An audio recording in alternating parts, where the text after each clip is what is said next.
The morning sun filtered weakly through the blinds of the Whitaker home, but inside the walls there was nothing serene about the new day. Sarah Whitaker's kitchen was already a battlefield. The kettle whistled angrily on the stove while a pan of scrambled eggs went cold untouched. Lily, only 9 months old, wailed in her high chair, fists flailing as though the world had betrayed her. Caleb, 5 years old, stomped his feet against the linoleum floor, demanding a second helping of cereal Sarah hadn't yet poured. And 3-year-old Micah cried because his socks didn't match, his face streaked with tears and milk from the cup he had thrown to the ground. Sarah's hair clung damply to her forehead. She moved in tight, desperate circles from stove to high chair to sink, one hand rocking Lily's seat, the other scooping up shattered pieces of a bowl. Her breath came in short bursts. She had already been awake since 5 a.m, and yet it felt like she had run a marathon before the clock even touched 8. On the other side of the bedroom door, Mark Whitaker pretended to sleep. His phone buzzed once, twice, and he swiped it silent without rising, rolling to his side, covering his head with the pillow. To him, the chaos beyond the door wasn't his concern. He had a long day ahead at the office, or at least that was what he always said. Sarah glanced toward the closed bedroom, her jaw tightening. She didn't have the luxury of pretending. The shift never ended for her. From the moment the children's cries pierced the house to the moment exhaustion finally collapsed her on the couch, she was on duty. She pushed aside the thought of waking Mark. It would only end in another argument, more dismissive words that cut deeper than silence. By the time she bundled the children into the minivan and pulled into the H-E-B parking lot, the Texas sun had risen higher, a scorching heat already coating the blacktop. Sarah strapped Lily into the carrier, held Micah's hand tightly, and told Caleb to keep close. Inside, the air conditioning offered relief, but the task ahead only tightened the knot in her stomach. Her cart rattled through the aisles. Diapers, formula, milk, bread, a pack of chicken thighs on sale, generic cereal, a small treat for the boys if the total allowed. Sarah checked prices twice, sometimes 3 times, her phone calculator glowing as she balanced each item against the dwindling number she knew sat in the joint account. Mark's paycheck had cleared only yesterday, over $5,000. It should have been enough to cover groceries, bills, and maybe a little left for emergencies. At the register, the children squirmed and tugged at her sleeves. Sarah swiped the debit card, her heart fluttering with the usual anxiety. The machine beeped, declined. She tried again, her face flushing as the line behind her grew restless. Declined. The cashier gave her a polite but weary smile, the kind reserved for too many similar scenes. "Do you have another form of payment, ma'am?" Sarah's hands shook as she fumbled through her wallet. A few crumpled bills, less than $10. A credit card maxed out months ago. She felt her throat tighten. "Could you just try it again?" The third attempt ended the same way. Declined. The screen didn't lie. The account was empty. Caleb asked innocently, "Mommy, why can't we take the food?" His voice sliced through her chest. Sarah swallowed hard, blinking back tears. "Not today, sweetheart." She pulled out her phone, quickly opening the banking app, fingers trembling as she typed the passcode. The numbers glared at her. Balance, $7.43. Her eyes darted down the transaction history. Her heart stopped. The entire paycheck, every cent, had been transferred out less than 12 hours earlier. The recipient, Dolores Whitaker. Sarah's vision blurred. Around her, the world continued, the beeps of scanners, the shuffle of carts, the chatter of strangers. But to her it all fell away. Her mother-in-law. The money meant for rent, food, diapers, utilities gone. Sent straight into Dolores's account. Her body moved stiffly, as though detached from her will. With trembling hands, she began removing the items from the conveyor belt, one by one, her face burning with humiliation as she placed them back into the cart to return. Milk, bread, diapers, even the tiny box of cookies Caleb had picked out with pride. The children protested, not understanding, their voices small but piercing in the fluorescent silence of the checkout lane. A couple in line whispered, their eyes darting at Sarah with pity or judgment. She couldn't tell which. The cashier avoided eye contact, focusing instead on voiding the transaction. By the time Sarah pushed the now empty cart away from the register, her cheeks were wet, her body hollow. She clutched Lily tighter against her chest, as though holding on to something real in a moment where everything else had been ripped away. In that instant, standing in the middle of a grocery store under the indifferent hum of fluorescent lights, Sarah Whitaker felt the ground shift beneath her. What should have been a routine morning had turned into a collapse.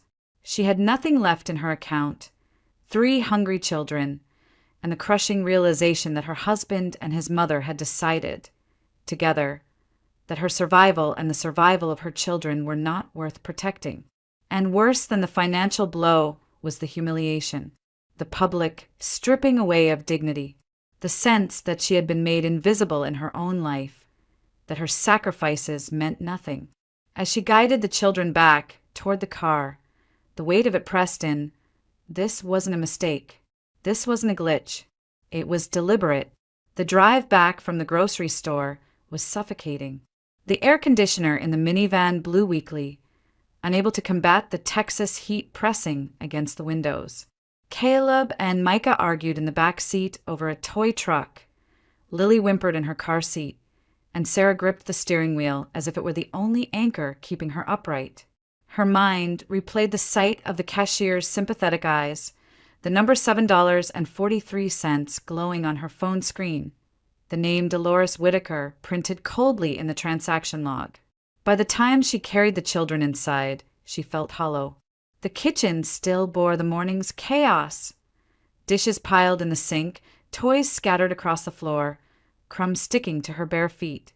She laid Lily gently in her crib and sank into a chair, her phone heavy in her hand. She couldn't avoid it any longer. Mark had to explain. She dialed, her fingers trembling. The line rang twice before his voice came through, sharp with annoyance. "Sarah, I'm at work. This better be quick." Her voice cracked despite her attempt to stay calm. "Mark, I went to HEB. The account is empty. Your entire paycheck, it's gone. What happened?" There was a pause, then a scoff. "I transferred it." Sarah's breath hitched. "To your mother? All of it? Without telling me?" "She needed it," Mark snapped, his tone dripping with impatience. "The ranch has repairs. It's falling apart.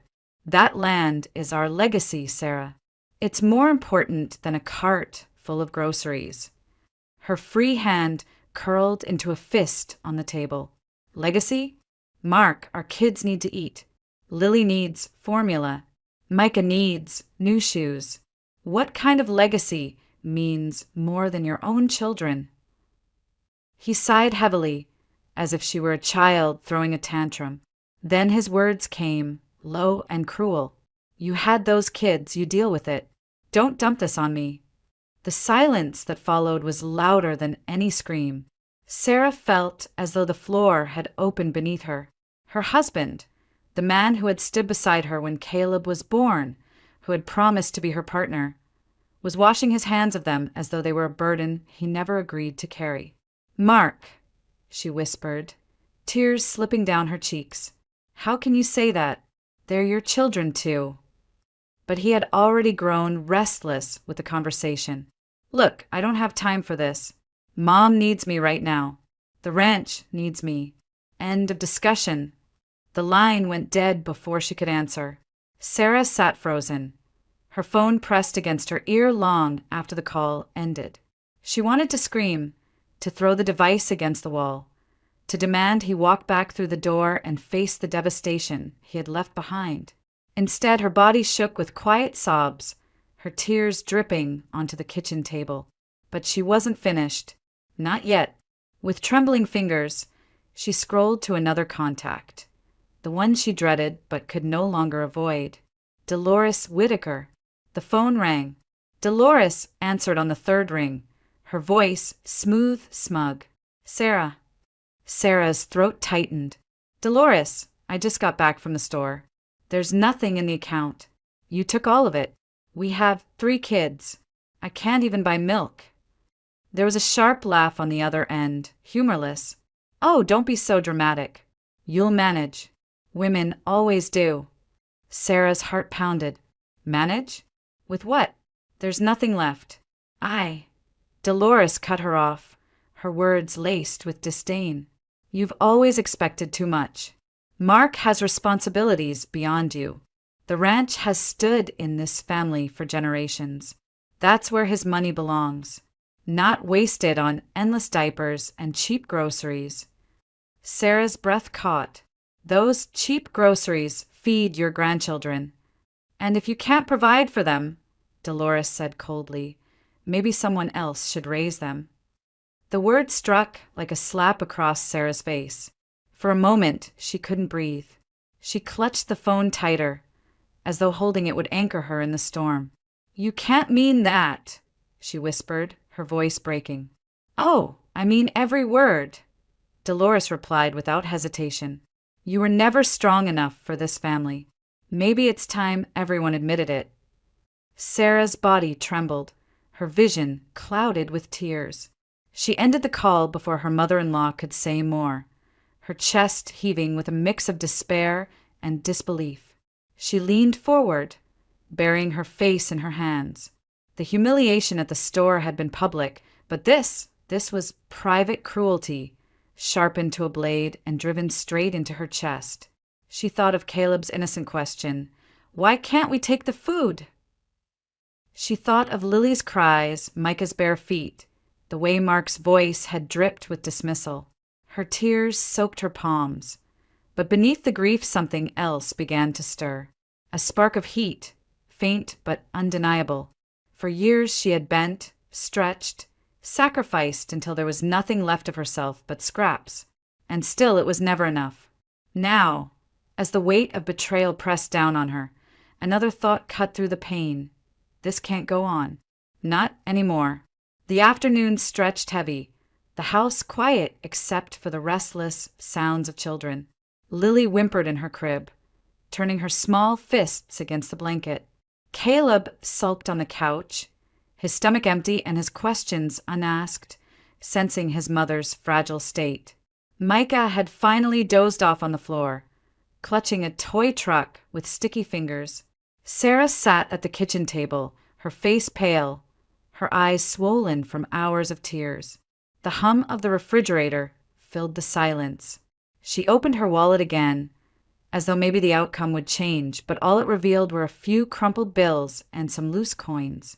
Maybe enough for a gallon of milk. Maybe not. Her body felt drained. Her spirit stretched beyond recognition. A knock at the door startled her. She rose slowly, her legs unsteady, and pulled it open. Standing there was Helen Brooks, her mother, holding 2 heavy grocery bags and wearing the kind of expression only a mother could wear. Equal parts worry and resolve. "Sarah," Helen said softly, her voice already breaking. She stepped inside without waiting for an invitation, setting the bags on the counter. The scent of fresh bread and roasted chicken drifted up, a smell so warm it made Sarah's chest ache. The moment Helen saw her daughter's face, she reached out, pulling Sarah into a fierce embrace. Sarah clung to her mother, her sobs muffled against Helen's shoulder. For a long moment they stood in the kitchen, the world shrinking down to the strength of a mother's arms. Helen pulled back, brushing a strand of hair from Sarah's face. "Tell me what happened." Sarah's lips trembled. The words poured out like floodwater. About the empty account at HEB, the $5,000 paycheck gone in a single transfer, Mark's cruel dismissal, Dolores's venom. Every sentence left her more hollow, but Helen's eyes only grew sharper, her jaw set tighter. When Sarah repeated Dolores's words, "If you can't provide for them, maybe someone else should raise them," Helen's face turned white with anger. "She said that to you? About your children?" Sarah nodded, her tears spilling fresh. Helen's hand gripped her daughter's tightly. "Listen to me, Sarah. You are not alone in this. and you don't have to fight them by yourself. Sarah lowered her gaze. What can I do? I have nothing. Mark won't listen. He doesn't care. And Dolores, she wants me gone. Helen hesitated, then spoke carefully. There is someone who might listen. Someone who should know. Sarah's brow furrowed. Who? James, Helen said firmly. Colonel James Whitaker, your father-in-law. Sarah recoiled slightly, shaking her head. No, I can't. He's Mark's father. He'll take his side. He always has. Helen's expression softened, but her eyes stayed unwavering. Sarah, I've known men like him my whole life. He's not the type to look away when something is wrong. He's a man of honor. He wore the uniform for this country for 30 years. If anyone will stand up to them, it's him. Sarah sank into the chair, her mind spinning. Memories of James surfaced. His upright posture at family gatherings, his clipped words, his silence, more commanding than any speech. He had always seemed stern, distant, intimidating. The idea of confessing her humiliation to him felt unbearable. I don't want his pity, Sarah whispered. I don't want to beg. Helen knelt beside her, squeezing her hand. This isn't about pity. This is about justice. About your children. Do you think he'd want to see his grandchildren starve while their father plays the fool and their grandmother hoards money for a ranch? Sarah's lips trembled. She pictured Caleb's wide eyes at the register, his voice asking why they couldn't take the food. She thought of Micah's bare feet, Lily's cries, the emptiness of her wallet. Her heart clenched. Helen's voice was steady now like an anchor. Sarah, call him. Give him the chance to do what's right. For a long moment, Sarah stared at the phone on the counter. Her stomach churned with dread, her mind filled with the echo of Mark's cruel words. But beneath it, a flicker of hope stirred. If Helen was right, if James truly was a man of honor, then maybe, just maybe, she wasn't completely powerless. Her hand reached out, trembling, and closed around the phone. She met her mother's eyes. I'll call, Sarah whispered. Sarah sat at the kitchen table, her phone clutched so tightly her knuckles turned white. Across from her, Helen gave a silent nod of encouragement. With a deep, shaky breath, Sarah pressed the contact and raised the phone to her ear. The line clicked and a firm voice answered. Colonel James Whitaker. For a moment, Sarah almost hung up, the words sticking in her throat. But then the faces of her children flashed in her mind. Caleb's hungry eyes, Micah's tear-streaked cheeks, Lily's cries, and she forced herself to speak. It's Sarah. I didn't know who else to call. There was a pause. Then his voice sharpened with concern. Sarah, what's wrong? The dam broke. The humiliation at the grocery store, the empty account, Mark's cruel dismissal, Dolores's venom, all of it spilled out in a rush. Her voice cracked, her sobs punctuating the story, but she pressed on, needing him to know. When she repeated Dolores's words, maybe someone else should raise them. The silence on the other end was heavy, dangerous. Finally, James spoke, each word clipped and cold. She said that? To you? Yes, Sarah whispered. And Mark, he told me. You had those kids, you deal with it. There was a sharp inhale. Then the colonel's voice dropped, like thunder rolling over an open plain. Unacceptable. I'll be there tonight. Colonel, I didn't call for money, Sarah stammered. But he cut her off. You did the right thing calling me. Those kids will never go hungry. Not on my watch. The line went dead, but his words hung in the air like a vow. Hours later, as dusk settled over Houston and cicadas sang in the trees, headlights cut across the driveway. Sarah peeked through the curtain, her heart hammering. A black pickup truck pulled in, and out stepped Colonel James Whitaker. He moved with the rigid posture of a man who had never stopped being a soldier, his uniform now replaced by pressed khakis and a starched button-down, but his presence no less commanding. When Sarah opened the door, her breath caught. He filled the threshold, his expression stern, eyes blazing with a fury not aimed at her, but at the injustice she had endured. Helen rose from the couch, nodding to him with respect. "Sir," Sarah managed, her voice barely above a whisper. "Sit down," he instructed, his tone brooking no argument. He stepped inside, setting a leather briefcase on the table with a heavy thud. "Tell me again, from the beginning." Sarah recounted everything once more, her hands trembling as she spoke. James listened intently, arms crossed, jaw tight. When she finished, silence lingered. Then he opened the briefcase, pulled out his checkbook, and wrote swiftly. He tore the check free and slid it across the table. Sarah stared down at the numbers. $10,000. I can't accept this, she stammered. His eyes locked on hers, unwavering. This isn't charity. This is responsibility. My responsibility. You're the mother of my grandchildren, and as long as I breathe, they will never know hunger. His voice hardened. Not while I'm still standing. Tears filled Sarah's eyes. Her hand hovered over the check, trembling, before she finally grasped it, pressing it to her chest. "Thank you," she whispered. James rose to his full height, his shadow stretching across the room. "Where are they now?" Sarah swallowed. "Mark's at work. Dolores is probably at home."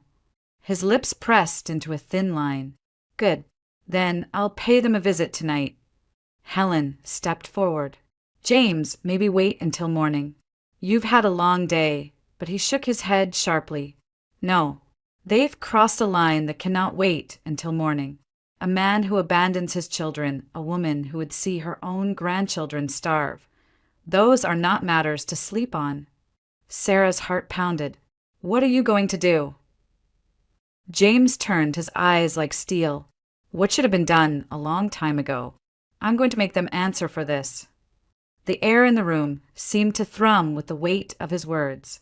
Sarah felt a chill despite the summer heat, knowing that once he walked out that door, nothing in the Whitaker family would ever be the same. That night, as the last traces of sunlight faded and darkness settled over the neighborhood, Colonel James Whitaker prepared to confront his wife and his son. The soldier in him had never retired. And now the battle wasn't on foreign soil, it was in his own home, for the dignity of his daughter-in-law and the future of his grandchildren.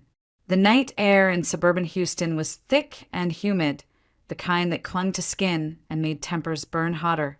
Colonel James Whitaker's pickup truck pulled into the driveway of his own family home, headlights sweeping across the manicured lawn. The porch light flickered on, and the door opened just as he stepped out. Dolores Whitaker appeared in the doorway, her arms crossed, her lips twisted in the familiar sneer of a woman who believed herself untouchable. "James," she called, her voice sharp. "It's late. What are you doing here?" He strode forward with the same determined gait he'd once carried across military bases, his jaw set like stone. "We need to talk. Now." Before she could protest, he pushed past her into the living room. The air inside was stale, reeking faintly of perfume and old resentment. Sitting on the couch, Mark glanced up from his phone, his face paling the moment he saw his father. "Dad," he muttered, half rising. You didn't expect me to find out," James cut in, his voice booming, each word hitting like a hammer. He turned on his son, eyes blazing. $5,000. Every cent of your paycheck. You handed it over to your mother while your wife and children starved." Mark stammered, his fingers twitching against the hem of his shirt. "It's not like that. The ranch. James's voice thundered.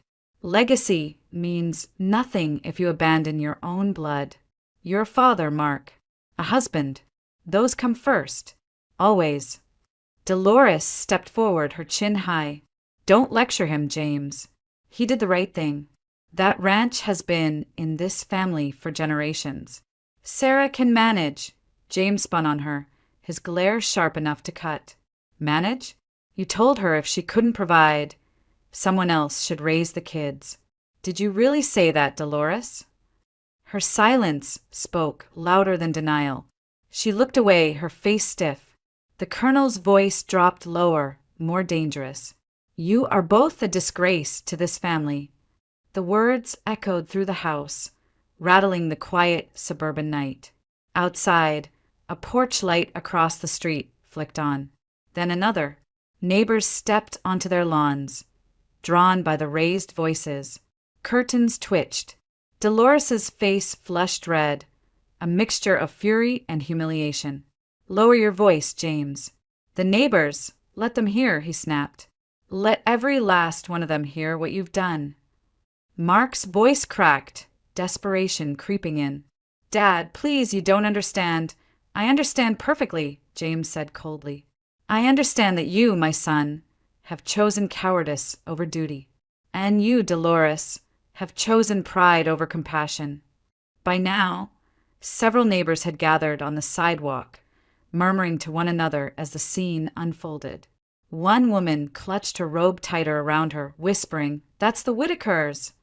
Another man shook his head, muttering, "Never thought I'd see the colonel tear into his own family." Dolores, frantic, tried to shove James toward the door. "Get out." "You have no right," but he stood immovable, a soldier planted on the battlefield. "No right? I have every right. Those are my grandchildren, and I will not stand by while you strip food from their mouths." The shouting reached its peak. Someone across the street pulled out a phone. Another neighbor dialed 911. Within minutes, the flashing red and blue lights of a Houston PD cruiser lit up the street. Two officers approached the house, their radios crackling. "We've had reports of a domestic disturbance," one announced, stepping inside cautiously. Mark raised his hands nervously. "It's fine, officers. Just a family disagreement." "Disagreement?" James barked. He abandoned his wife and children. She condoned it. "That's not a disagreement. That's betrayal." Dolores clutched her chest dramatically, tears springing to her eyes. "James, you're humiliating us." "No," he said firmly, his voice resonating through the stunned silence of the officers and neighbors alike. "You humiliated yourselves the moment you chose pride over family." The officers exchanged glances. Seeing no physical violence, they urged calm but stayed to ensure nothing escalated further. Still, the damage was already done. The Whitakers' dirty laundry had been aired for the entire neighborhood. The whispers outside had grown into a chorus, judgment spreading faster than wildfire. Finally, James stepped back, his chest heaving, but his voice steady. "This isn't over. You'll answer for this. Both of you." He turned, brushing past the officers, his footsteps heavy but unwavering as he strode back to his truck. Behind him, Dolores collapsed onto the couch, her sobs mingling with Mark's muttered excuses. The neighbors lingered on their lawns, shaking their heads, replaying every word they had overheard. By morning, the entire block would know. Back at Sarah's home, her phone buzzed. She picked it up, her hands trembling. On the other end, Helen's voice carried a mixture of awe and disbelief. "You won't believe what just happened," Helen said, breathless. "Your father-in-law, he stood in the middle of that house and told them both they were a disgrace. The whole neighborhood heard it. Even the police showed up." Sarah pressed a hand to her mouth, her eyes filling with tears. For the first time in days, the weight on her chest felt lighter. Someone had finally stood up for her. The morning after the confrontation, the Whitaker neighborhood buzzed with whispers. Porch conversations replayed the colonel's booming voice.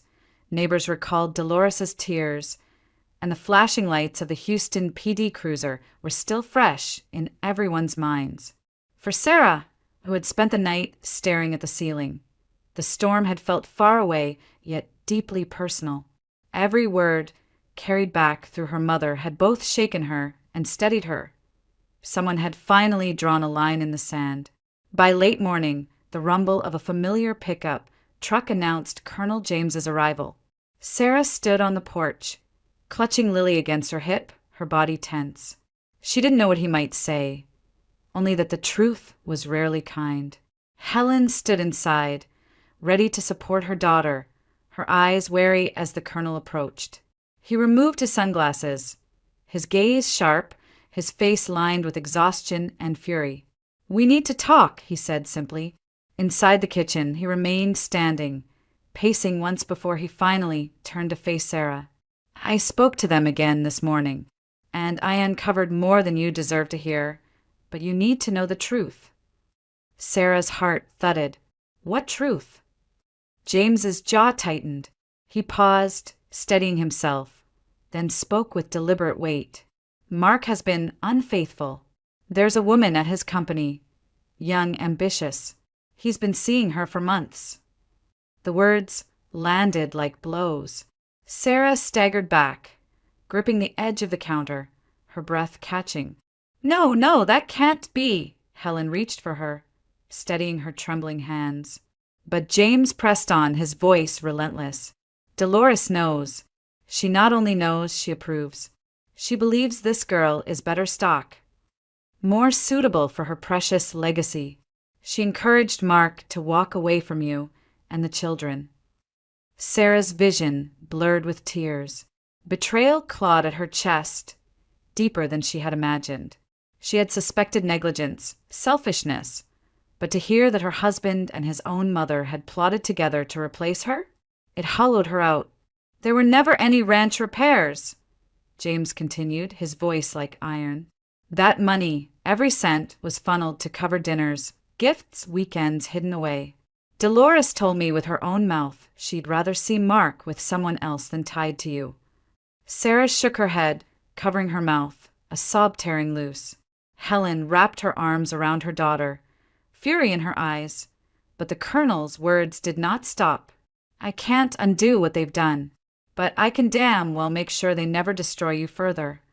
He pulled a folder from his briefcase and laid it on the table. Inside were crisp legal papers, a deed stamped with signatures and seals. "This house," he said firmly, "is yours, effective immediately. I've signed it over. From now on, no one, not Mark, not Dolores, has a claim here.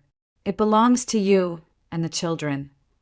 Sarah stared at the papers, the letters blurring through her tears. "Why? Why would you do this for me?" James's voice softened, though the steel never left his tone. "Because I have watched for 30 years as pride consumed my wife and poisoned my son. Last night, I realized it had gone too far. This family name, this so-called legacy, it means nothing if it's built on cruelty. I will not stand for it any longer." He straightened, his shoulders squared. "I'm filing for divorce. 30 years of marriage gone. I don't care. Dolores made her choice when she sided with betrayal over decency. I will not share a roof with someone who could look her grandchildren in the eye and wish them gone." The words hung heavy in the room, final and irrevocable. Helen blinked, startled, then slowly nodded in respect. Sarah covered her face with her hands, her sobs breaking through the silence. Yet beneath the grief was a strange, flickering light relief. Safety, vindication. James stepped closer, his presence towering but protective. "Sarah, you are not alone anymore. You will raise those children in a home that is yours. And if Mark dares to challenge you, he will have to face me first." Her voice cracked through tears. "I don't even know what to say." "Say nothing," he replied. "Take care of those kids. That's all I ask." He placed a hand briefly on her shoulder, steady and sure, then gathered his papers. "From this day forward, Dolores and Mark's power over you is finished." As the door closed behind him, Sarah collapsed into her mother's arms. Her heart still ached, the betrayal still burned, but the ground beneath her feet had shifted. For the first time in years, she felt the faint outline of something she thought she had lost forever: solidarity, justice, a chance to rebuild. And though tears blurred her vision, she saw clearly what had just happened. The man she had feared most in the Whitaker family had become her fiercest defender. The storm came 2 nights later. Sarah had just put Lily down when the pounding began, fist slamming against the front door, rattling the frame. Caleb and Micah bolted upright from the couch, their eyes wide with fear. "Sarah, open this damn door." Mark's voice thundered from outside, thick with rage. "This is my house." Sarah's chest tightened, but she forced her breath to steady. She walked to the entryway, her bare feet whispering across the hardwood floor. Through the glass pane she saw him, disheveled, his tie hanging loose, his face red, his fist raised again. Neighbors' porch lights were flicking on up and down the street, shadows gathering on lawns. She opened the door just enough to stand in the frame, her hand gripping the deed papers she had placed on the hall table hours before, almost as if she had known this moment would come. Mark shoved against the door, but she held her ground. "Get out of my way, Sarah," he growled. "I'm coming inside." "This isn't your house anymore," she said evenly, her voice calm in a way that surprised even her. She held up the papers, the official stamp visible even in the dim porch light. "It's mine. The deed is in my name now. You have no claim here." Mark blinked, the words hitting him like bullets. He lunged forward, trying to grab the papers, but Sarah pulled back, her voice sharp. "Don't touch me." By then, neighbors had gathered at the edges of their driveways, murmuring, watching the scene unfold. Someone whispered, "That's the Whitakers again," and another raised a phone recording. Mark's fury boiled over. "You think you can take everything from me? You and my father both? This is my family, my house, my life." His voice cracked, desperation bleeding into the anger. Sarah stood taller, her hands no longer trembling. "You abandoned this family the moment you chose your pride and your mother over your children. You don't get to come back and play the victim now." The shouting drew headlights, another call to Houston PD. Within minutes, the blue and red lights painted the street again, officers stepping out of their cruiser. "Sir, step back from the door," one officer ordered, his hand resting on his belt. Mark spun around, his voice rising. "This is my home. She's locking me out of my own home." Sarah stepped forward, the deed held high, her voice steady. "Officers, this property is legally in my name. He has no right to be here." The officer took the papers, scanning them quickly, then looked at Mark. "Sir, you need to leave. If you refuse, we'll have to escort you off the premises." Mark's chest heaved, his fists clenching at his sides. For a moment, it seemed he might fight, but the weight of the flashing lights, the neighbors' eyes, and the officer's steady stance broke him. His shoulders slumped, his anger collapsing into something almost pitiful. "This isn't over," he muttered, but even he didn't seem to believe it. The officers guided him down the steps, his figure shrinking under the harsh glow of the patrol car. Sarah closed the door behind them, her body trembling, but her spirit strangely calm. She leaned against the wood, listening to the muffled voices outside, the sound of the cruiser pulling away. For the first time, the house felt like hers, truly hers. Days later, she walked into the Harris County Family Court with Helen at her side. The paperwork had been filed, petition for divorce, custody of 3 minor children, request for child support. She sat in the waiting room, her hands clasped tightly, her heart pounding, but she didn't flinch. The hearings were mercifully swift. Mark had no credible defense, no argument strong enough to counter the evidence. His abandonment, the bank transfers, even testimonies from neighbors who had witnessed his outbursts. The judge's words were clear, final. Custody of the children is awarded to the mother, Sarah Whitaker. The father, Mark Whitaker, will pay child support as determined by Texas Family Code. The gavel struck, and with it, the last thread tying Sarah to the man who had betrayed her began to fray. Walking out of the courthouse, sunlight spilling over the steps, Sarah felt a mix of pain and relief. The wound of betrayal was still raw, but the air tasted freer. For years, she had lived under the weight of Mark's indifference and Dolores' scorn. Now, the law itself had severed that hold. That night, as she tucked Caleb and Micah into bed and rocked Lily in her arms, Sarah lingered by the doorway, watching them breathe softly in the dim glow of the nightlight. The ache of what had been lost still pressed against her chest, but alongside it was something new: resolve. The door behind her had closed, and though it had closed on years of sacrifice and heartbreak, it had also closed on betrayal, humiliation, and fear. Ahead, for the first time, stretched the possibility of a life she could claim as her own. The weeks that followed moved slowly, but with each passing day, the Whitaker home began to feel lighter. The air that had once been thick with dread now carried the sound of children's laughter. Sarah took careful steps toward rebuilding, creating routines that brought stability. Morning walks to the park with Lily in her stroller, afternoons helping Caleb with kindergarten worksheets, evenings spent coaxing Micah into bed with a story and a kiss. Bills were still tight, but the panic had faded. With the deed in her name and child support enforced by the court, Sarah could finally plan without fear that everything would be ripped away overnight. She learned to stretch meals, to budget carefully, and, for the first time in years, to trust that tomorrow wouldn't collapse beneath her feet. Colonel James became a fixture in their lives. He arrived every few days with groceries, or sometimes just to sit on the porch with Caleb and teach him how to whittle sticks into toy swords. He carried Lily in his arms with surprising gentleness for a man so stern, pacing the living room until her cries softened. Micah followed him everywhere, proudly declaring, "Grandpa's my hero." The children thrived under his steady presence, and Sarah found herself watching him with gratitude that words could barely hold. The man she once feared as distant and unyielding had revealed himself as the fiercest protector her children could have. Helen, too, was ever present. She and James often stayed late into the evening, sitting at the kitchen table after the children were asleep. At first, their conversations were practical: school enrollment, medical appointments, ways to stretch money. But slowly the tone shifted. Their voices softened, laughter slipped in, and the shadows of old wounds gave way to something warmer.